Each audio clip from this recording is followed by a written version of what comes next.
Bongkar jangan tak bongkar, bongkar sampai terlonde, bongkar jangan malu-malu, biar semua orang tahu. Malam ini, cadangan untuk Perdana Menteri, apa kata? Gaji menteri-menteri dipotong 50% ketika rakyat susah sekarang ini. Sebelum kita teruskan ulasan malam ini, jangan lupa tinggalkan komen Anda tentang tajuk utama pada malam ini. Cadangan kepada Perdana Menteri, apa kata? Potong gaji menteri 50% ketika rakyat dalam keadaan susah.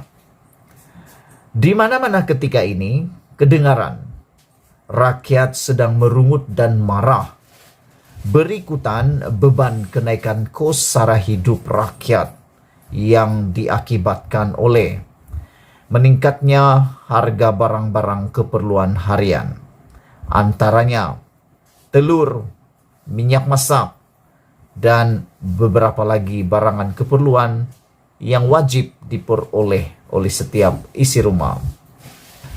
Ditambah lagi dengan berita pemansuhan subsidi minyak sawit berbotol, dan tiada lagi kawalan harga siling bagi ayam dan telur bermula pada 1 Julai ini, adalah dijangka harganya akan turut meningkat naik lagi. Tidak itu saja, harga makanan lain yang menggunakan minyak masak, ayam, dan telur juga pasti akan meningkat sama. Inilah yang dipanggil dalam bidang ekonomi sebagai ekonomi rantaian harga yang berantai. Apabila bahan mentahnya meningkat, harga-harga barang yang lain juga akan turut meningkat. Sebagai contoh, apabila harga tepung meningkat, harga minyak meningkat kerana subsidi minyak tidak ada lagi, harga roti canai pasti akan meningkat. Saudara-saudara, di waktu yang sama, tersebar pula berita yang membuatkan netizen seluruh Malaysia membara, marah, kepanasan.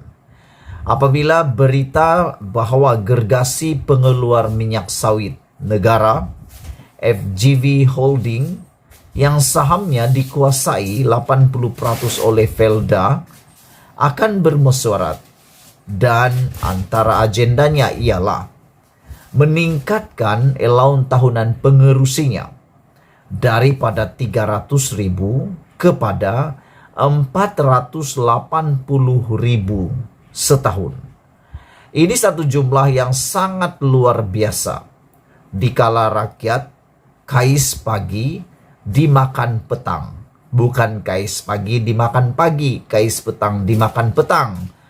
Tapi sekarang ini ianya sudah berubah.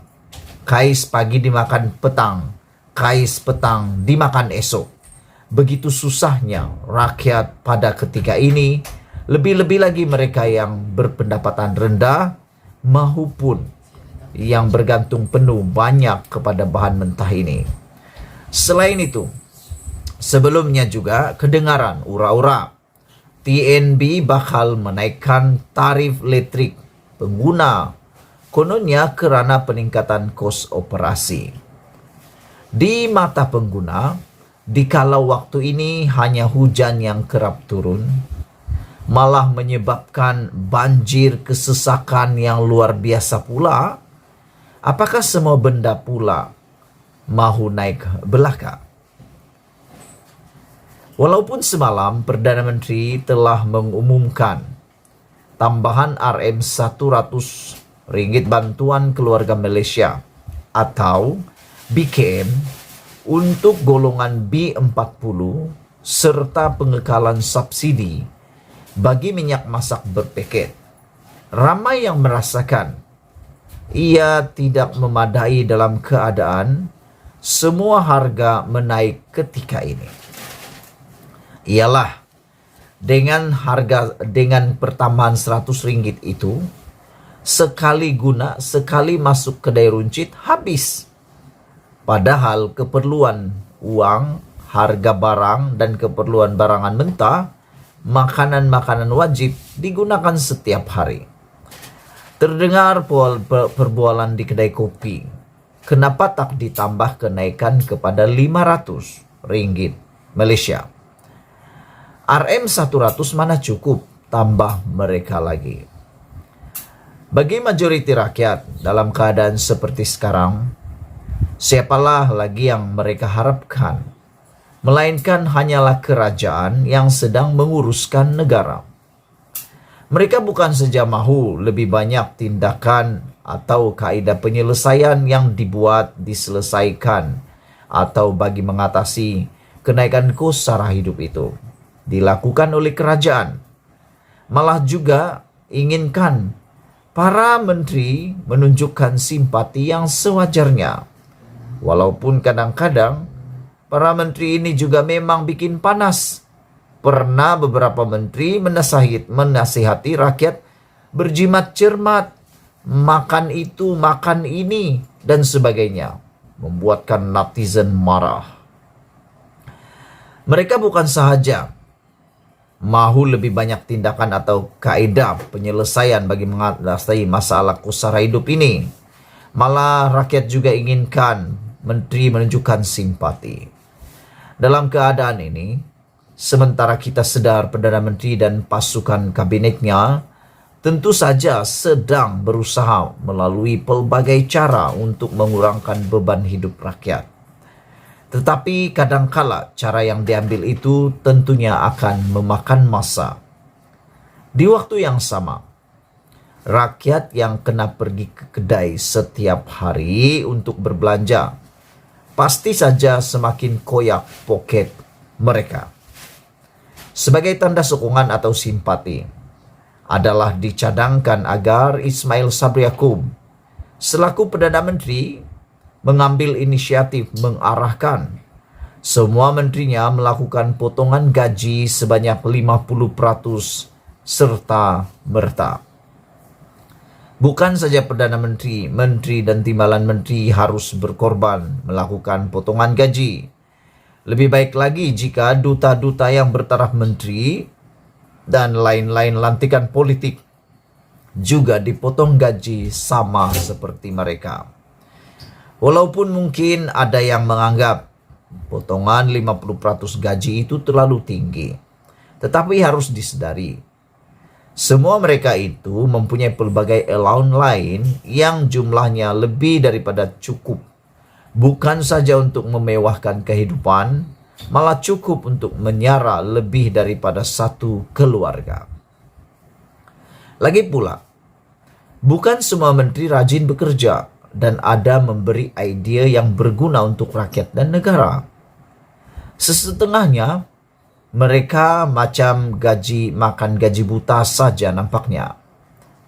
Jadi potongan gaji 50% itu cukup munasabah dan janganlah asik dengan potongan 10% sahaja. Potongan 10% itu sudah ketinggalan zaman dan telah diamalkan sejak zaman Tok Kaduk dulu lagi. Takkanlah zaman TikTok ini masih nak potong 10% saja lagi. Jika potongan 50% ini dapat dilakukan, katalah tempohnya sehingga parlimen dibubarkan. Ini sedikit akan dapat menyejukkan hati rakyat, sementara langkah-langkah penyelesaian mesti juga diusahakan dengan seberapa segera. Semalam, PH telah memberi tempoh 24 jam kepada kerajaan untuk mengumumkan langkah-langkah penyelesaian berkaitan subsidi dan untuk mengatasi kos sara hidup ini.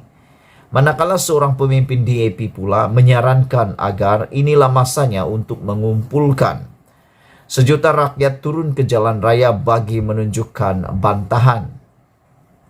Mahu tidak mahu, Ismail Sabri harus pantas dan memberi respon segera atas semua perkembangan yang berlaku ini.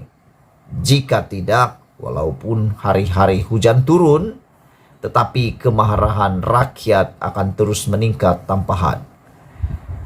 Diubah suai daripada sahbudin.com 23 Jun 2022. Bongkar, jangan tak bongkar, bongkar sampai semua orang tahu. Jangan lupa tinggalkan komen Anda, tekan butang subscribe. Malaysia kita punya, kita jaga sama-sama, cintai Malaysiaku. Mohon mencadang, potong gaji 50% menteri-menteri. Kita jumpa lagi, bye-bye.